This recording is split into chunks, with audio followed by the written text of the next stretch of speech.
Ms. Denise Poir.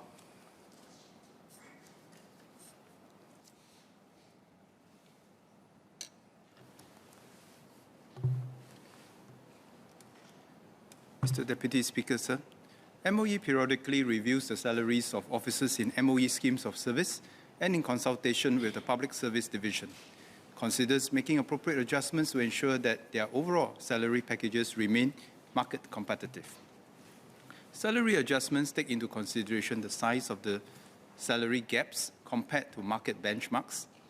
Generally, larger adjustments are made when the gap with the market benchmarks is wider. This is in line with the principle that civil service salaries should keep pace with but not lead the market. MOE recently announced salary adjustments to all eligible education officers, EOs, allied educators, AEDs, and MOE kindergarten educators or MKEs, which will take effect on 1st October 2022. These adjustments also apply to MOE staff seconded to other agencies. ACDA is separately conducting a salary review for early childhood educators in government-supported preschools to ensure that their salaries are commensurate with their contributions and professional skills. The salary review is expected to be completed by end 2022, and ACDA will work with government-supported operators to implement the changes from 2023 onwards. Special education or SPED schools are run by social service agencies or SSAs. While SPED schools receive full funding, SSAs retain substantial autonomy in HR practices, including how they compensate SPED school staff. Nevertheless, MOE, in our role in overseeing the SPED sector, works closely with and supporting the SSAs to ensure that the salaries for SPED teachers remain competitive through periodic compensation reviews. In 2018, salaries were reviewed together with the National Council of Social Service. In 2020, salaries were again reviewed with the introduction of the Journeys of Excellence package. This Journeys package contains several complementary initiatives to raise the quality and professionalism of the SPED teaching profession by strengthening their competencies, expertise, and career progression. Additional funding is provided for manpower costs in 2 tranches. The first has been implemented in 2021, and the second is planned for 2024. MOE will continue to work with the SSAs so that our SPED teachers have good career progressions and updated salary guidelines. For non-teaching SPED school staff, such as psychologists, the SSA take reference from the NCSS sector salary guidelines for different professions. The guidelines are updated annually. Ms. Denise Poir.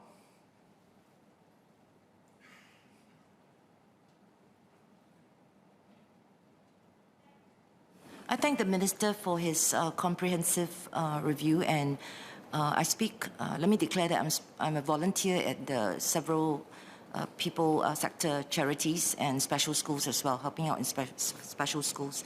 I think recently when the announcement for MOE teachers or education officers was announced, it kind of created quite a bit of ripple amongst the special ed sector, and also in the rest of the people sector, where organizations take in students that graduate from the special schools.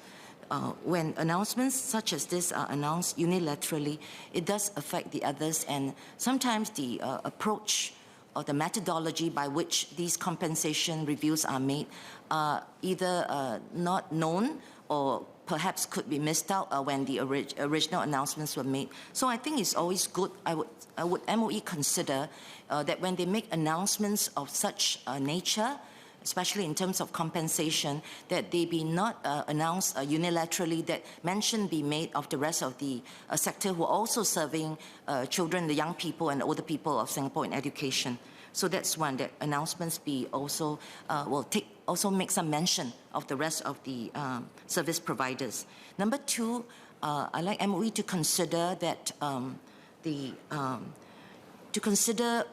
and maybe it's already considered, but also communicate to the social service agencies the philosophy by which staff from either special schools or disability organizations, example, the philosophy by which their salaries are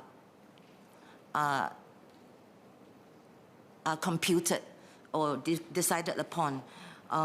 Because some of the positions such as the educators psychologists, therapists, and so forth, both sectors, the people in public sector, are actually recruiting from the same pool, and the competitiveness is quite important because you want to serve such audience, such persons throughout their lifespan. So the philosophy is quite important because they could be recruiting from the same pool, and so I would appreciate that MOE would consider some of what I shared. Minister Chan. Mr. Deputy Speaker, sir, to the first comment by Mr. Nispua, yes, indeed, Public Service Division and of course MOE as part of the wider service do regularly review the salary scales for different professions. And I would say that in general, we will do this progressively, systematically, and continuously. The reason that we don't announce everything at one go is because we do the work in stages, but every time we announce a change in one particular profession, we will certainly take into account the other professions to make sure that the relativities and the benchmarks are correct, both within the sector and also beyond the sector with other professions. The second comment is indeed we will continue to share our methodologies of how this is done in the public service sector together with the people sector. And the methodology of how we compete, the salaries, the remunerations, the packages, all that are not anything, it's not a secret. We do it openly, and there's an open methodology of how we do it, and we'll be very happy to share this with the rest of the social service agencies. Mr. Leong Man Wai. Thank you, sir. May I ask the Minister that it is important that in every sector in the economy, we must allocate some of our top talents. So even in the preschool and special education needs schools, are we allocating our top talents? For example, is PSC offering scholarships to allow some of our top talents to be trained in those areas so that in the future they can lead the sectors? Second question, in the long run, are there plans to ensure that I think we also must ensure that every sector has a fair salary structure?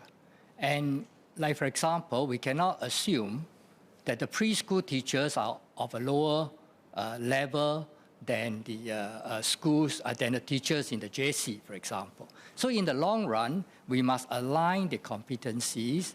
We must make sure that we recognize the competency level in every of these sectors and then remunerate them accordingly.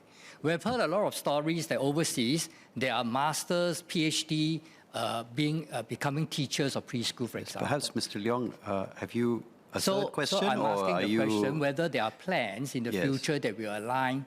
We will ensure that these remuneration packages for preschools and special education areas will continue to improve. Right. Thank you. Minister Chan. Mr. Deputy Speaker, sir, to Mr. Leong's first comment, yes, indeed, the Public Service Division allocate. First of all, we try to get a fair share of talent into the public service, and within the public service, we will spread the talent across different agencies, different professional areas to make sure that all the sectors that we are working in have a fair share of talent. So that we have done. Specific to Mr. Leong's question, Mr. Leong might want to know, or Mr. Leong may already know, that actually when I was in the Ministry of Social and Family Development, we have talent development schemes working with the SSAs. In fact, one of the schemes that we started many years ago was the Sunray scheme, where we develop the top talent or the capable people and rotate them across within the agencies and also to give them exposure beyond the agencies. Because my own personal belief is that we don't develop people within each agency alone in a stovepipe.